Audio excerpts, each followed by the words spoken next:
નમસ્કાર દર્શક મિત્રો, ખબર.com પરથી હું દૃષ્ટિ આપ સૌનું સ્વાગત કરું છું. દર્શક મિત્રો, આજકાલ ઇલેક્ટ્રિક વાહનો જે છે તેનો ઉપયોગ બહોળો થઈ રહ્યો છે અને લોકો એને ખરીદી પણ રહ્યા છે. હવે આ ઇલેક્ટ્રિક સ્કૂટર જે છે જેનો ઉપયોગ આપ કરી રહ્યા છો એને લગતા નિયમો પણ બદલાઈ રહ્યા છે.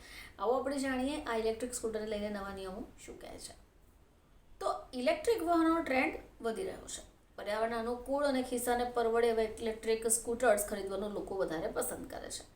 પરંતુ પ્રશ્ન અહીંયા એ થાય કે પેટ્રોલવાળા સ્કૂટરની જેમ ઇલેક્ટ્રિક સ્કૂટર ચલાવવા માટે ડ્રાઇવિંગ લાયસન્સ, આરટીઓ રજિસ્ટ્રેશનની જરૂર કેમ નથી પડતી?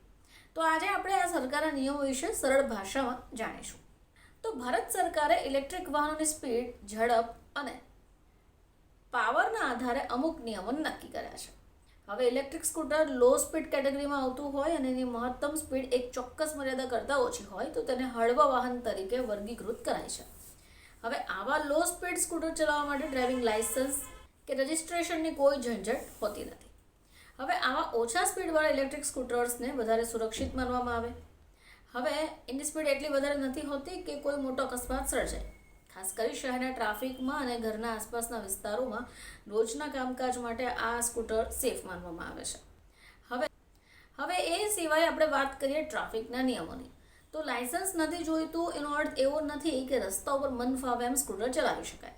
આ સ્કૂટરનો ઉપયોગ કરતી વખતે ટ્રાફિકના નિયમોનું પાલન કરવું જરૂરી છે, જેમ કે હંમેશા હેલ્મેટ પહેરવું જોઈએ, ટ્રાફિક સિગ્નલોનું પાલન કરવું જોઈએ અને સાવચેતીપૂર્વક વાહન ચલાવવું જોઈએ. હવે આપણે આ સ્કૂટર્સ માટેના શું નિયમો છે એ પણ જાણીએ.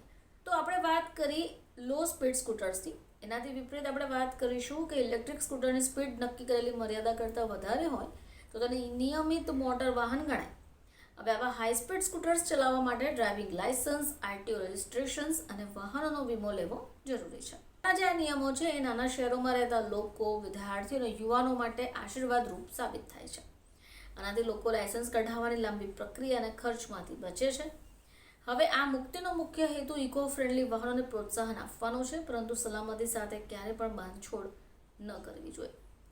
તો દર્શક મિત્રો, ઇલેક્ટ્રિક સ્કૂટર ચલાવવા માટે ડ્રાઇવિંગ લાયસન્સની જરૂર નથી હોતી. આ વાત પણ સાચી છે, પરંતુ તેનો અર્થ ક્યારેય એવો નથી થતો કે આપણે કોઈ પણ રોકટોક વગર આપણી મનમરજી મુજબ વાહન હંકારીએ. સાવધાની રાખવી પણ એટલી જ જરૂરી છે અને સરકારના નિયમોને પાળવા પણ એટલા જ જરૂરી છે. ફરીથી આપ સમક્ષ હાજર થઈશું. ત્યાં સુધી જોતા રહેજો ખબર.com.